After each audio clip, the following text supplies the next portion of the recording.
시흥 갈보리 교회에서 섬기고 있는 조신호 목사입니다. 혹시 저를 보셨을 수도 있겠어요, 그죠? 어쨌든 반갑습니다. 그리고 저는 오늘 이제 예배학 이제 같이 나누려고 하고요.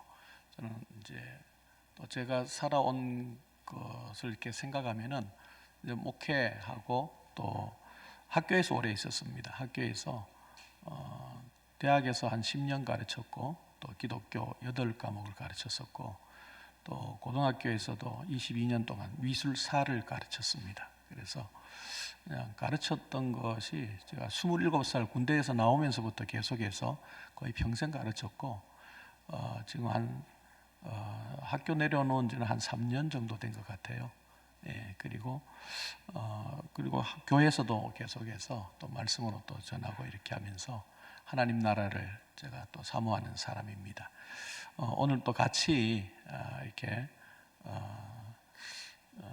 이 말씀을 나누면서 우리가 참된 예배자로 세워지는 것, 그것이 좀 중요하다라는 생각을 합니다. 그래서 같이 말씀을 나누면서 또 풀어가 보도록 하겠습니다.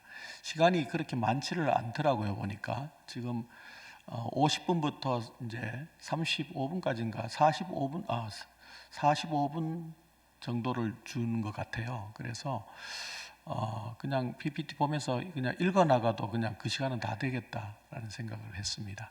그래서 어쨌든 체크하면서 쭉 이제 한번 생각해 보겠습니다. 띄워주시면 감사하겠습니다. 네, 저도 이렇게 같이 배우면서 하겠습니다. 교회의 이제 5대 사명에 대한 건데요. 교회의 이제 또 5대 본질이라고 그러기도 하고, 교회에서는 예배, 교육, 전도, 교제, 섬김 이 5가지 사명이 있습니다. 그래서 이것 가운데서 하나라도 빠지면은 좀 이상한 교회이지요. 이 건강하게 잘 어우러져야 되고, 그리고 이 5대 사명은 나는 왜 이 땅에 존재하는가에 대한 문제와도 직결이 되어집니다. 다음 보겠습니다. 그래서 이 내용을 보시면은 예배는 당신은 하나님의 기쁨을 위해서 계획되었습니다라는 이 이야기에 예배가 꼭 필요한 것이죠. 그리고 교육도 그리스도를 닮아가도록 창조되었고, 전도도 사명을 위해서 지음받았고, 교제도 하나님의 가족 혹은 백성으로서 우리가 태어났기 때문이다. 또 봉사도 하나님을 섬기기 위하여, 또 하나님을 사랑하는 만큼이나 이웃도 섬기고, 이런 어떤 모습들이 같이 연결이 되어져 있기 때문에, 그래서 하나님 나라의 모습을 만들어가고 세워가고 드러내는데 이 중요한 5가지 본질이 되겠습니다. 다음 장 보겠습니다. 그래서 우리는 온전한 예배를 세워가야 되겠고, 또 생명의 교육을 해야 되겠습니다. 그리고 사랑의 전도와 또 행복한 교제, 따뜻한 섬김, 이 모든 것들을 교회 안에서 아름답게 하모니를 이룰 수 있도록, 그래서 건강한 교회를 세워나가는 데 있어서 이 5가지가 항상 조화롭게 이루어져야 된다. 그런데 그 중에서 가장 중요한 것이 뭐니 해도 예배입니다. 다음 장 보겠습니다. 그래서 이것은 나는 참된 예배자인가, 또 여전히 거룩한 열정의 예배자인가, 이런 이제 얘기와도 연결이 되어지죠. 그래서 우리가 찬송 부르고 기도하고 뭐 설교 듣는 것도 좋은데 그것만으로 우리가 참된 예배자일까, 이런 어떤 생각을 하게 되어지죠. 그래서 프랭클린 지글러 같은 사람은 신학이 없는 예배자는 그냥 그저 감상적인 어떤 것에 불과할 수 있다는 얘기까지도 합니다. 그런가 하면은 마르바돈 같은 또 예배신학자도 그렇게 얘기하죠. 이것은 고귀한 시간 낭비인데, 그러나 예배는 그리스도인으로 살아가는 열정을 심어주고 더 열정적인 예배로 나아가게 하는 고귀한 시간의 낭비다. 공예배를 말하는 거겠죠. 그런 얘기를 합니다.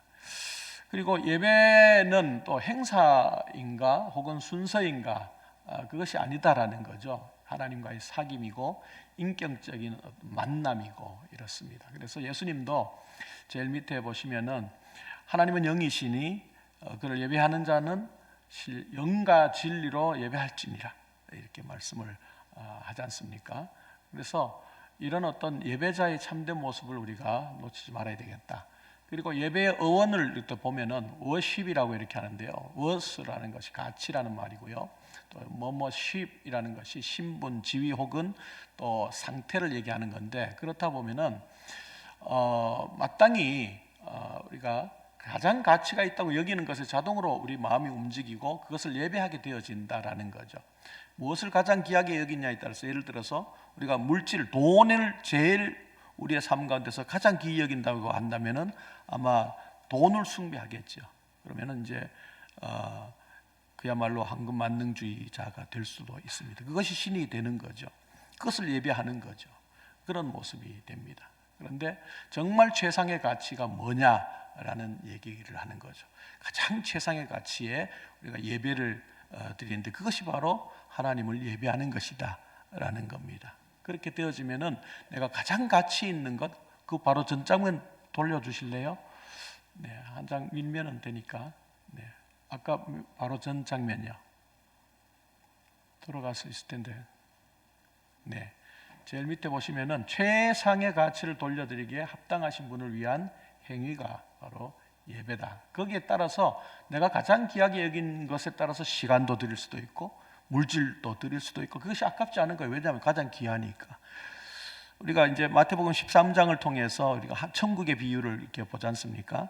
그런데 그 천국장에 보면은 밭에 감추어진 보화를 발견한 자, 모든 것을 팔아서 그것을 사는 거죠, 그죠? 예, 그런 거죠. 예. 그래서 내가 예배하는 것이 무엇인가, 그 얘기입니다.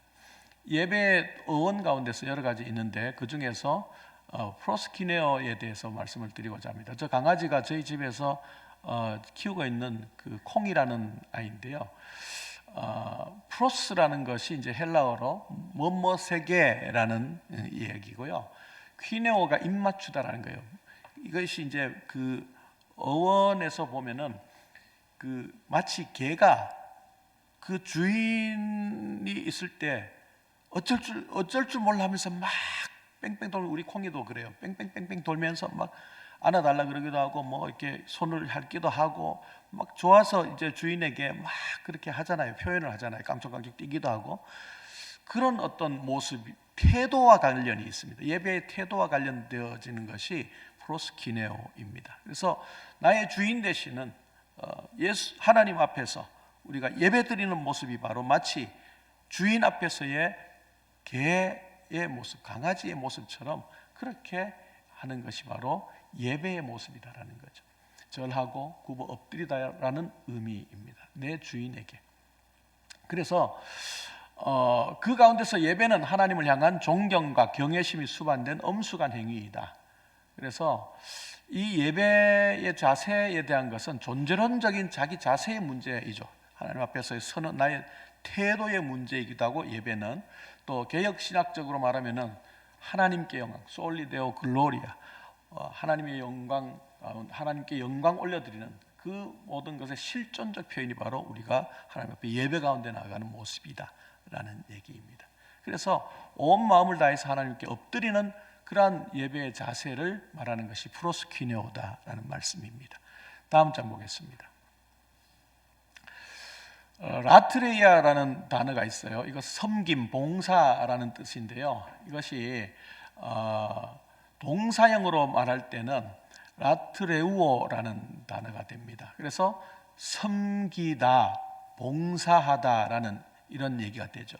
그러니까 최고의 가치를 발견한 자, 그러니까 밭에 보화를 발견한 자, 모든 것을 거기에 맞춰서, 그 가치에 맞춰서 하는 것처럼, 그렇게 우리가 하나님 앞에 은혜를 받고 하나님 앞에 그런 자세로 나아간 사람들은 하나님을 사랑하는 것만큼이나 또 그렇게 하나님께 섬기고, 또 하나님을 사랑하는 것만큼 하나님 사랑, 이웃 사랑이잖아요.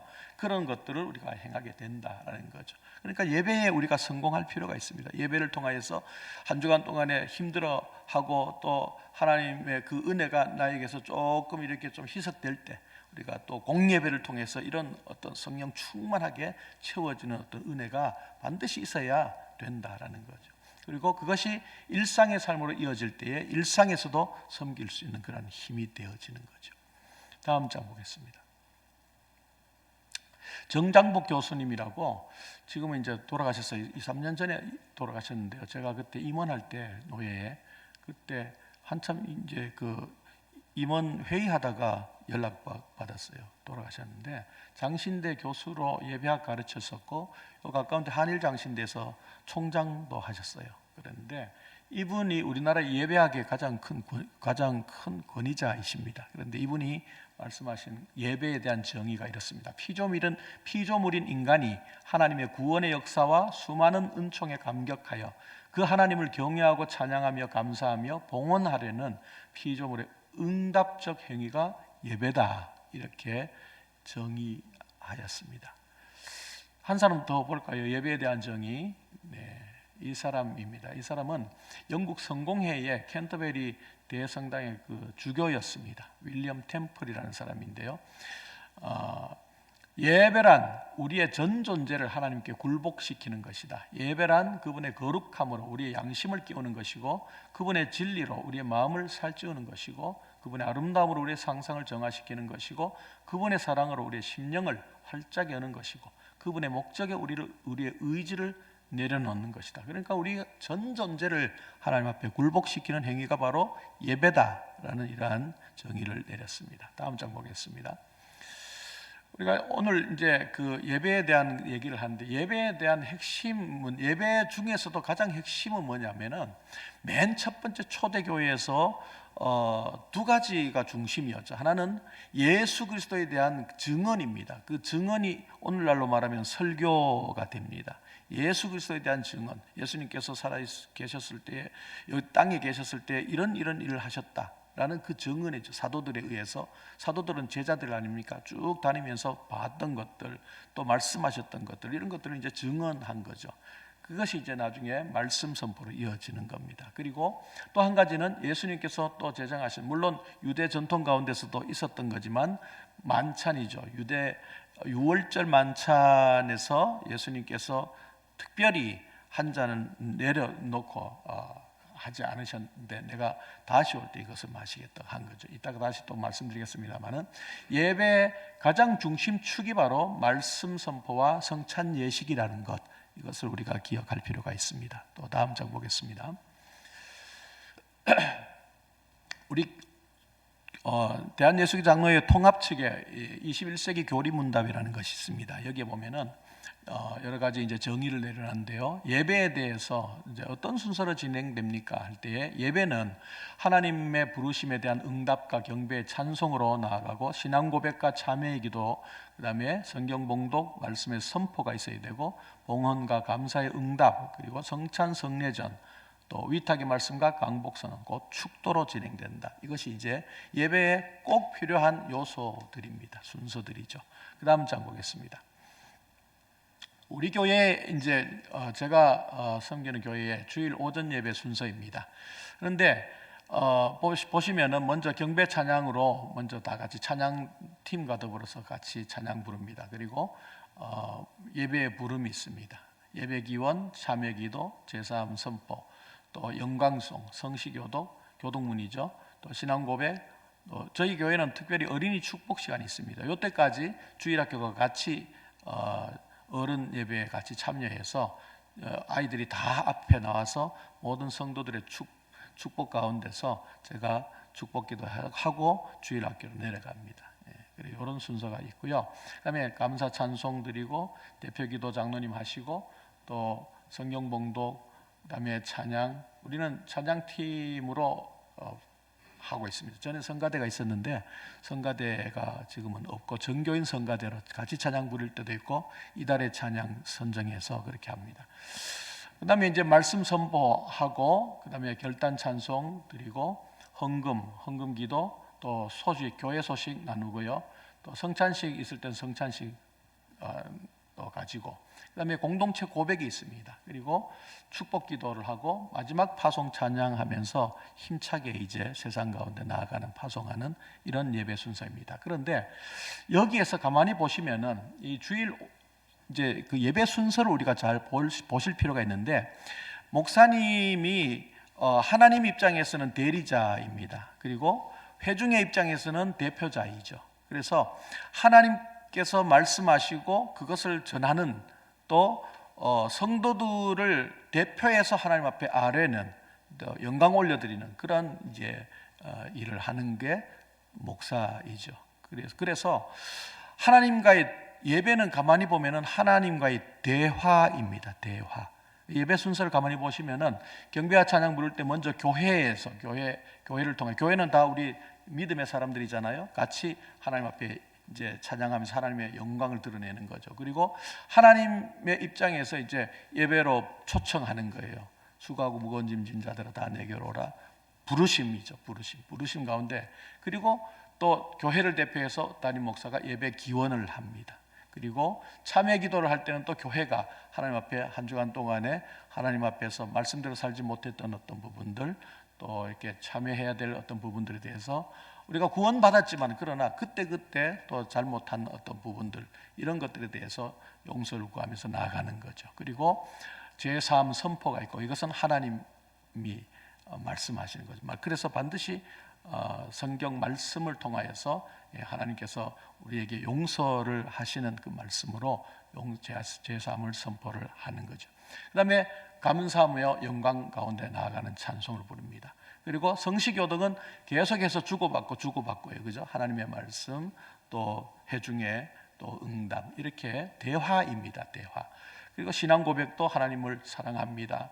또 이렇게 고백하고요. 그런 식으로 보면은 이게 무슨 어떤 의미로 이 예배 순서가 짜여져 있구나, 이것을 이제 알게 되시는 거죠. 그래서 모든 예배 순서가 하나님과의 대화이라는 것을 생각하시면 되겠습니다.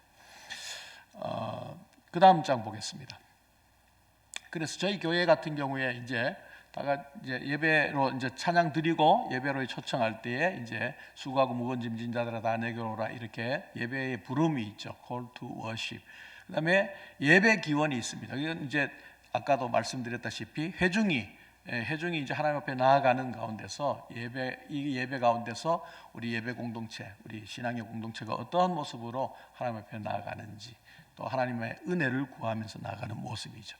그리고 고백의 기도를 하고 죄사함의 선포를 하고, 그래서 죄사함 선포도 여호와께서 말씀하시되 오라 우리가 서로 변론하자. 너희의 죄가 주홍 같을지라도 눈과 같이 이어질 것이요 지롱같이 붉을지라도 양털같이 희게 되리라. 그러면서 믿음의 고백으로 아멘 하면은 이것이 나에게 임하는 것이죠. 그러니까 끊임없이 대화다라는 것을 기억하시기 바랍니다. 다음 장 보겠습니다. 그래서 영광송 부릅니다. 또 그 다음 장 보겠습니다. 교동문, 계속해서 대화의 모습을 보게 됩니다. 그 다음 장 보겠습니다. 신앙고백도 보면은 여기에 삼위일체 신앙이 들어가 있는 것이죠. 삼위일체 신앙은 먼저 나는 전능하신 하나님, 천지의 창조를 믿습니다. 하나님을 믿습니다. 그 다음에 우리 주 예수 그리스도를 믿습니다. 또 제일 밑에 파란색 보면 나는 성령을 믿습니다. 이 세 가지 고백이 성부, 성자, 성령, 이 삼위에 대한 우리의 믿음의 고백이죠. 이것이 이제 2세기에 그 서방 라틴 쪽에서 이 고백을 먼저 시작을 했다고 합니다. 사도들의 가르침이 여기에 다 들어있는 거죠. 원래는 사도들 전승적으로는 12사도들이 각자가 고백한 것에 대한 이제 이 모음이다라고 얘기를 해요. 나는 전능하신 아버지 하는 천지 창조를 믿습니다. 또 다른 또 사도가 나는 그의 유일하신 아들 우리 주 예수 그리스도를 믿습니다. 또 그는 성령으로 잉태되어 동정녀 마리아에게서 나시고 본디오 빌라도에게 고난을 받아 십자가에 못 박혀 죽으시고 또 장사된 지 사흘 만에 죽은 자 가운데서 다시 살아나셨으며 하늘에 오르시어 전능하신 아버지 하는 우편에 앉아 계시다가 거기로부터 살아있는 자와 죽은 자를 심판하러 오십니다. 나는 성령을 믿으며 거룩한 공교회와 성도의 교제와 죄를 용서받는 것과 몸의 부활과 영생을 믿습니다.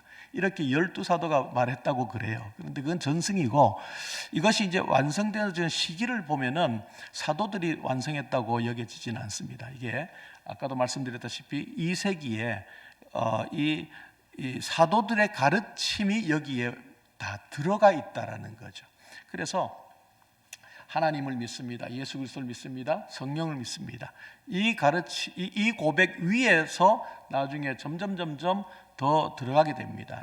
그 다음에 2세기 지나고 난 다음에 3세기에서 4세기 지나면서 녹색으로 했는 거 있죠. 동정녀 마리아에게서 나셨다는 것, 본디오 빌라도에게 고난을 받아 십자가에 못 박혀 죽으시고, 왜 이런 어떤 첨가되어지는 것이 있었냐면 그 당시에 이단들이 이제 계속해서 나오게 된 거예요. 그 가운데서 이단과의 다른 어떤 부분들에 대해서 분명한 어떤 고백으로 이것이 정착되어지게 됩니다. 그래서 몸의 부활이라든지 또 실질적으로 육체성을 가지고 태어나셨던 예수님에 대한 고난받았던 것들이라든지 이런 것들이 여기에 이제 첨가되어지게 된 거죠. 그리고 5세기 후반부터 한 7세기, 8세기 지나면서 지금 현재 상태의 사도신경이 이제 정착되어지게 됩니다. 그래서 고백하게 되어지는데요. 어떤 데는 또 이것을 또 안 하는 데도 많아요. 요즘에 사도신경이 사도들이 가르침이 아니지 않느냐 이렇게 해가지고 하는 데도 있는데 저는 그렇지 않다고 생각합니다. 사도들 오랫동안에 이 우리의 신앙 고백이 아주 잘 이렇게 정리가 되어져 있는 고백이거든요. 그래서 이 사도신경을 저는 하는 것이 유익하다 이렇게 생각을 합니다. 그러면서 우리의 신앙의 정체성이 뭔지를 늘 기억하게 하는 그런 효과가 있죠. 그 다음 장 보겠습니다. 찬송입니다. 찬송은 예배 요소들 가운데서 굉장히 중요한 거죠. 60% 이상 70%를 사실상 찬송과 음악이 담당을 하고 있습니다.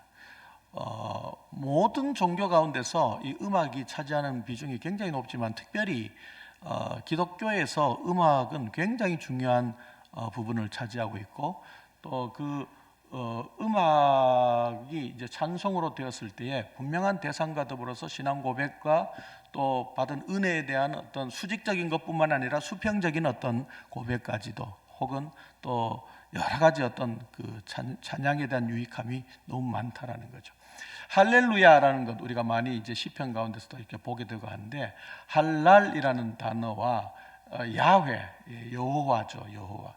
할랄은 찬양이라는 말이고 자랑이라는 말입니다. 여호와, 야훼를 찬양한다라는 겁니다. 할렐루, 여호와를 찬양한다라는 그 얘기고요. 원래 그 할랄의 의미가 바보스러울 정도로 시끄럽게 할 정도로 그렇게 소리 높여서 노래하는 것을 할랄이라고 그럽니다. 그리고 우리에게 우리가 친숙한 그 시편 150편 마지막 편을 마치면서 6절 말씀에 호흡이 있는 자마다 여호와를 찬양하라고 하죠. 루터는 이제 1517년에 종교개혁을 이제 그 비테메르 그 성문에 거기에다가 95개조의 반박문을 붙이면서 이제 교회 개혁을 이제 부르짖었는데요. 그 전까지만 해도 찬양을 부를 수가 없었다고 해요. 그리고 종교개혁 후에 이제 찬송 가사와 곡조를 쉽게 해서 찬송을 모든 성도들이 부를 수 있게 되었습니다. 굉장히 중요한 부분이 있는데 야고보 5장 13절 잘 아시는 고난 당할 때 기도하고 즐거울 때 또 찬송하라 이렇게 말씀하시죠. 우리가 정말 찬송이 우리에게 주는 유익이 너무나 크고 그것이 바로 하나님을 찬양하는 것이다라는 거죠. 그 다음 장 보겠습니다. 루터는 음악이 신학 다음으로 하나님의 가장 큰 선물이라고까지 얘기를 극단적으로 했습니다. 그만큼 음악이 신학과 닮은 점이 많고요. 특히 영혼을 소생시키는 힘이 있다고 고백을 했습니다. 그래서 루터는 음악은 자주 나를 소생시켜주고 무거운 짐을 내려놓게 만든다라고 하였습니다. 저는 실제로 이제 찬양을 통해서 저도 어려운 고비들을 참 많이 넘어왔던 것 같습니다. 목회자로서도 목회적 고민이 참 많거든요. 교회를 생각하면서. 그런데 정말 힘든 어떤 그런 고비마다 찬송을 통해서 저는 극복을 했다고 생각을 합니다. 그만큼 이 찬송이 힘이 있는데요. 사무엘상 16장 23절에 보면은 사울 왕이 악령에 시달릴 때에 그때 다윗이 옆에서 이제 이 비파와 수금을 통해서 이렇게 연주를 하면서 음악을 들려주죠. 그럴 때에 사울이 이 병이 상쾌해지고 상태가 낫고 치유되어지고 악령이 떠나가는 이러한 이제 구절이 나옵니다. 그만큼 음악 자체로도 좋은 음악은 치유의 힘이 있다라는 거죠. 그만큼 음악이라는 것은 정말 하나님께서 특별히 루터의 말처럼 하나님의 가장 큰 신학 다음에 가장 큰 선물이다 이렇게 말할 수가 있겠습니다. 다음 장 보겠습니다. 장깔뱅이라고 이제 우리는 우리 장로교의 어떤 시조라고 그래야 되나요? 직접적인 것은 아니고 장 깔뱅 이후에 이제 스코틀랜드의 존 낙스가 그분의 영향을 받고, 그리고 거기 스코틀랜드 돌아가서 장로교를 이제 세우고, 그 스코틀랜드 장로교 영향을 받았던 북미에서 선교사들 우리 들어오면서 이제 우리나라는 이제 장로교가 대세를 이루는데요.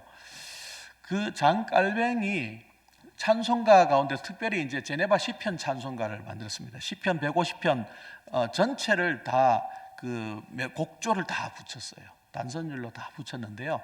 제가 그 시편 찬송가를 저도 오래전에 그 하나를 구입해 가지고 있는데, 그 시편 찬송가 서문에 뭐라고 썼냐면, 우리는 어떤 노래를 부를 것인가, 우리에게는 하나님을 찬양하며 기도하도록 격려하는 진실하고 거룩한 노래가 있어야 되겠다. 하나님이 하신 일을 생각나게 함으로써 우리로 하여금 하나님을 사랑하고 두려워하고 영광 돌리게 하는 노래가 있어야 되겠다.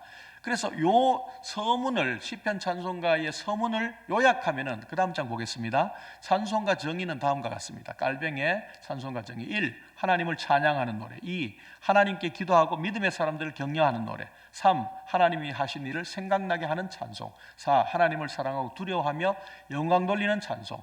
요 네 가지 장깔뱅의 찬송가 정의를 원칙으로 해가지고 오늘날 전 세계 성도들이 보면 모든 찬송가의 기준이 이 네 가지 원칙에 의해서 편찬된 것입니다. 그래서 이것을 아시면은 찬송가가 어떻게 구성이 되어 있구나, 이렇게 이제 이해가 되시죠. 그러니까 수직적만이 아니고 수평적인 거, 하나님 하신 일을 생각나게 하는 것도 있고 그렇다는 거죠. 그 다음 장 보겠습니다. 그래서 장깔뱅이 뭐라 그러냐면은, 그 초기 기독교에 있어서 신학의 체계를 세웠던 성 아우구스티누스죠. 고백록 썼던 어거스틴의 정의만 믿고 무턱대고 수직적으로 하나님을 찬양하는 노래만이 찬송가다, 그렇지 않은 것은 다 빼야 한다고 주장하는 것은 하나님의 뜻에도 어긋나고, 루터나 깔뱅 혹은 웨슬리는 19세기 이제 감리교를 세웠던 사람입니다. 이 사람의 찬송가 정의에도 어긋나는 것이다, 이렇게 이야기를 하였습니다. 그리고 요한 이제 웨슬리는 찬송가 부르는 4대 법칙을 세웠는데요. 찬송 부를 때에 힘을 다해서 불러라. 우리가 예배 가운데서 정말 찬송할 때에 힘을 다해서 불러라. 두 번째, 하나님을 우러러 보면서 부르라. 세 번째, 가사를 음미하면서 부르라. 네 번째, 성령의 지혜 부르라. 이 네 가지 찬송 부르는 법칙을 제시를 하면서 이렇게 부를 때에 우리에게 은혜가 임한다, 성령 충만할 수 있다라는 것을 이야기를 하였습니다. 그 다음 장 보겠습니다. 기도에 대해서 우리가 이제 또 예배 순서 가운데 기도가 있지 않습니까? 여러분들이 이제 또 중직자가 되어지면 기도할 이제 시간들이 많아질 터인데요. 기도에 대해서도 한번 생각해 보겠습니다. 기도의 모범은 예수 그리스도께서 가르쳐 주신 주기도문이 있습니다.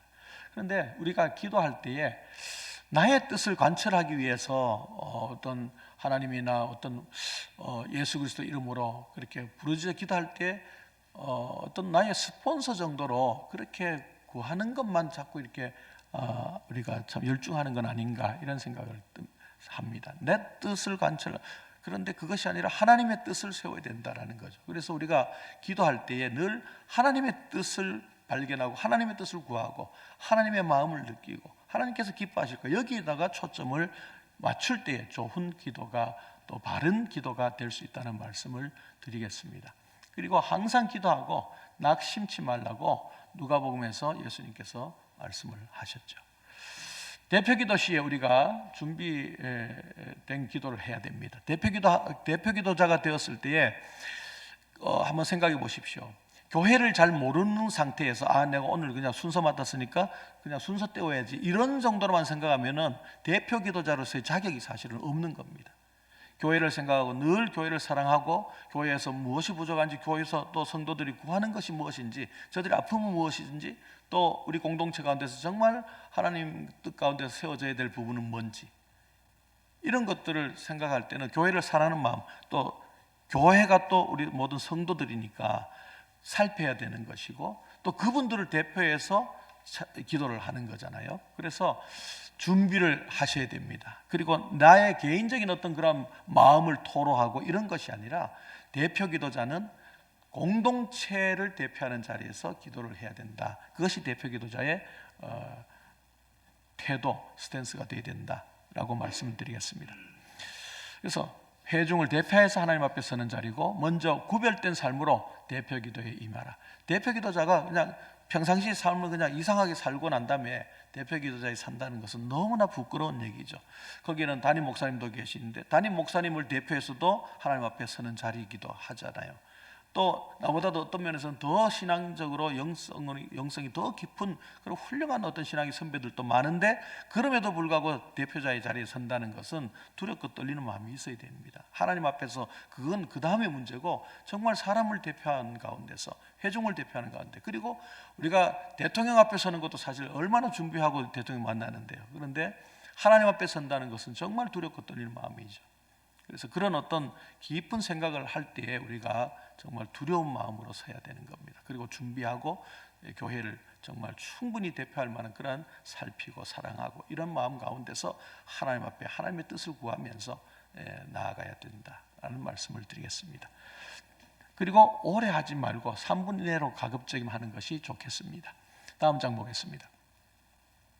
대표 기자는 그래서 주의점과 자세가 있는데, 감사의 마음을 잘 반영하고 모든 기도자에, 그리고 그래서 먼저 감사하는 마음으로 기도하고, 그 다음에 회개와 용서를 구하고, 그래서 감정적인 요소를 좀 제거시키고 하고, 간구의 내용이 주관적으로 치우치지 않게 여러 사정들을 간략하게 잘 정리해서 기도를 할 필요가 있습니다. 그래서 대표 기도자는 그렇게 안 해도 좋겠지만은 될 수 있으면 원고를 쓰는 것도 괜찮다고 생각합니다. 그래야 중언부언하지 않습니다. 어떤 분은 준비 안 되면은 하나님 아버지 하나님 약간 접속사처럼 계속 그냥 했던 말도 하고 이렇게 하거든요.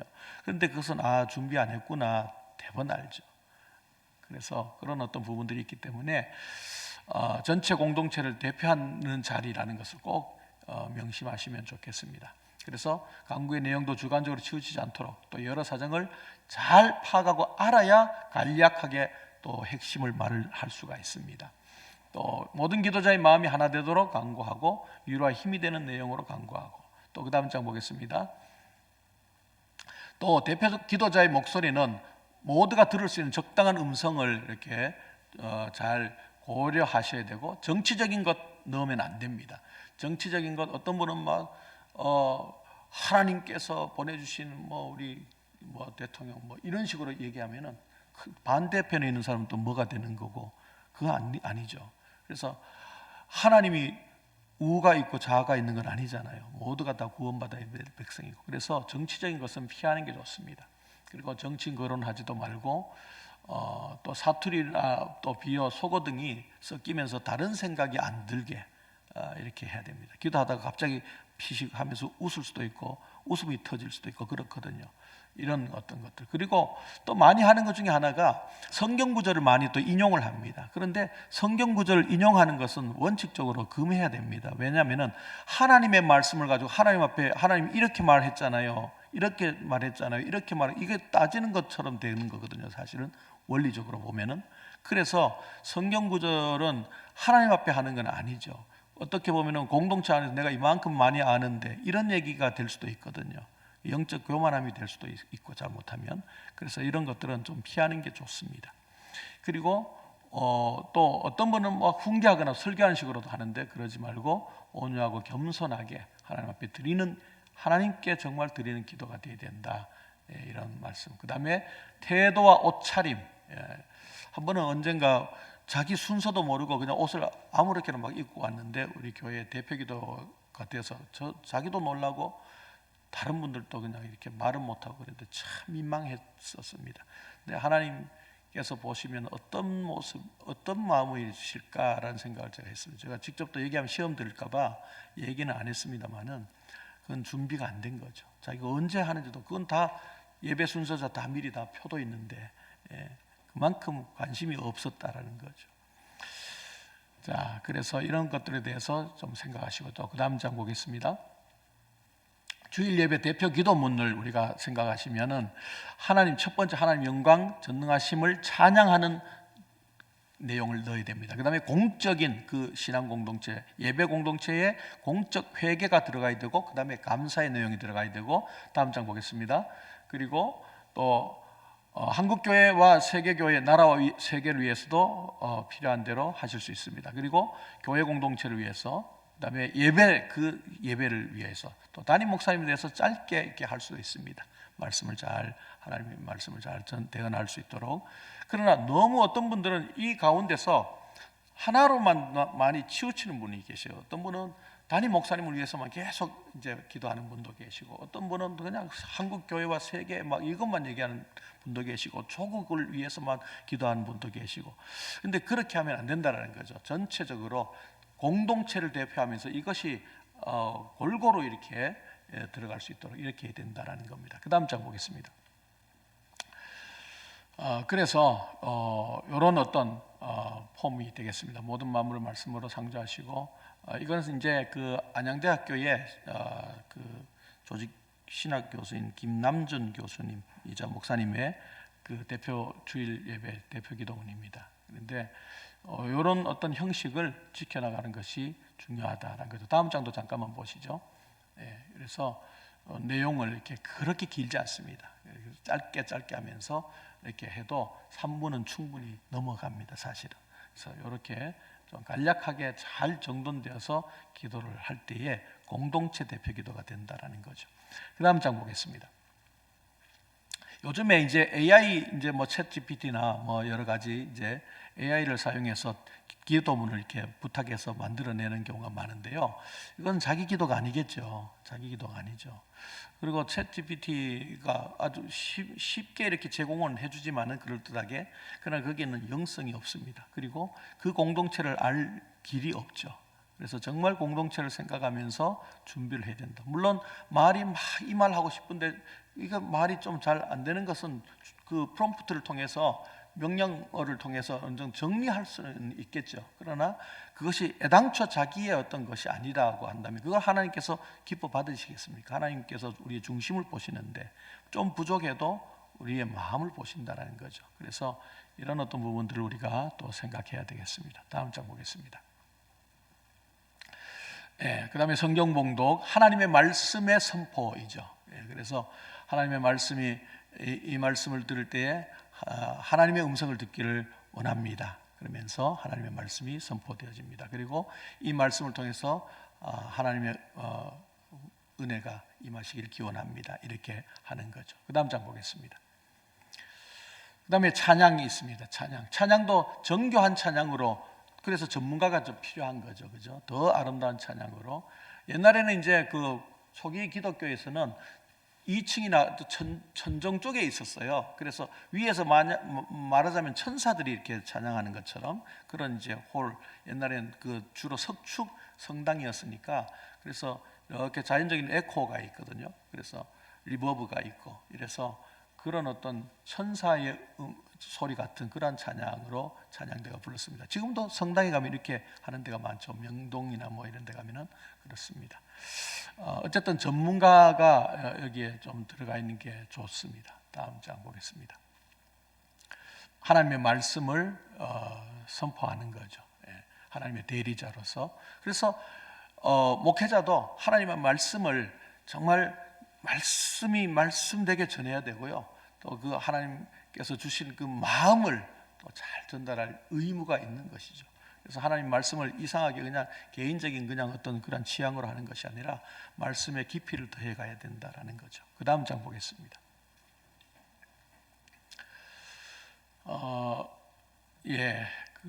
그 다음에는 성찬 예식에 대한 얘기를 하려고 합니다. 성찬 예식은 예수님께서 제정하신 것이죠. 주님의 살과 보혈을 우리가 받아 먹음으로 주님이 내 안에 거하시고 내가 주님 안에 거하게 되는 의미를 내포하고 있다라는 거죠. 그 다음 장 보겠습니다. 이건 이제 밀라노에 있는 산타 마리아 델레 그라치에 은총의 성 마리아라는 이제 그 이름을 가진 성당의 식당 벽에 그려진 레오나르도 다 빈치의 그림입니다. 최후의 만찬. 근데 이제 이 그림에 이제 사람들 이름이 다 있어요. 이게 실질적으로 한번 네, 그렇죠. 요한, 예수님 왼쪽으로 요한, 이렇게 기대고 있는 요한, 그다음에 이렇게 흰 수염 갖고 있는 분이 베드로, 그다음에 가룟 유다, 안드레, 야고보, 바돌로메, 오른쪽으로 도마. 나입니까? 예수님께서 이 중에서 나를 팔자가 있느니라는 그 순간을 포착해서 그린 그림입니다. 근데 도마, 나 아니죠. 야고보, 빌립, 마태, 지금 뭐라고 그러시는 거야? 그러는 거고, 다데오, 시몬, 셋 이렇게 묶여져 있는 것을 보게 됩니다. 제가 미술사 했잖아요. 그런데 예수님께서 여기에 나를 팔자가 있느니라 그러고 힘없이 눈을 이렇게 밑으로 딱 왼쪽으로 이렇게 내려 이렇게 보시죠. 그럴 때에 모든 11제자들은 다 얼굴이 밝게 빛이 들어와 있는데 한 사람만 어둡죠. 그게 가룟 유다였어요. 가룟 유다만 왼쪽에서 세 번째, 예수님 왼쪽으로 혼자만 얼굴이 까매진 거예요. 한 장 그다음 보면은 이렇습니다. 그다음에 요 부분을 한번 살펴보겠습니다. 여기 보면은 그 말씀을 하실 때에 지금 이 가룟 유다에 보면은 가룟 유다 오른손으로 잡고 있는 저것이 동궤죠, 그죠?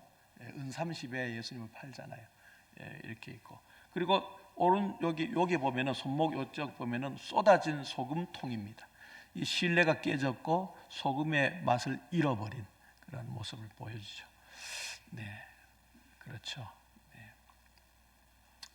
안타깝죠. 이것도 제가 많은 설명을 할 수가 있는데 시간이 지금 그렇게 많지 않습니다. 지금 거의 끝내야 될 시간이 다 돼서. 그 다음 장 보겠습니다.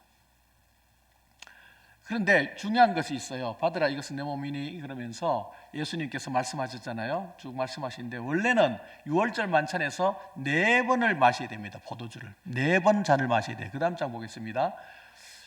출애굽기 6장 6절에 보면은 6절 7절에서 빼내고 건지고 속량하여서 너희 하나님이 되리니, 이 말씀을 근거로 해서 유월절 만찬 시에 4번의 포도주 잔을 마시게 되는데, 아마도 예수님은 3번째 잔까지 내가 속량하여까지만 드시고 그 다음에 나머지 한 잔은 내가 유보하면서 하나님 나라가 완성될 때에 내가 너희의 하나님이 되리니, 그 말씀을 유보하면서 내가 그때 하나님 나라의 완성의 그때에 내가 마시겠다라고 하는 거죠. 그 얘기입니다. 그러면서 우리가 늘 6월 이 성만찬을 대하면서 저는 이제 성만찬 이렇게 준비해 놓잖아요. 그럼 항상 주님의 그 십자가상에서 죽으시고 그 몸을 막 다 나눠주는, 마치 뭐랄까 장례식장에 죄송합니다만 그 사람이 죽었을 때 이렇게 눕혀져 있는 것 같은 느낌을 저는 항상 받아요. 이렇게 흰 천으로 이렇게 덮어 놓잖아요. 나중에 한번 이렇게 보십시오. 저는 항상 그런 생각을 하면서 하니까 쉽게 마음이 참 편하지 않죠. 내가 주님의 몸을 대한다는 마음이 있는 거예요. 그 다음 장 보겠습니다. 주님께서는 그렇게 우리에게 다 주시면서 이를 행하여서 나를 기념하라, 계속해서 반복하는 것. 유대인들도 계속 절기를 지키는 것이 그 이유가 뭘까요? 그 먼 길을 와서 그 흩어져 있던 디아스포라들이 다 예루살렘 성전을 와서 그 성전들을 밟고 돌아가고 하는 것은 그렇게 하면서 자기의 정체성을 계속해서 깨닫는 거예요.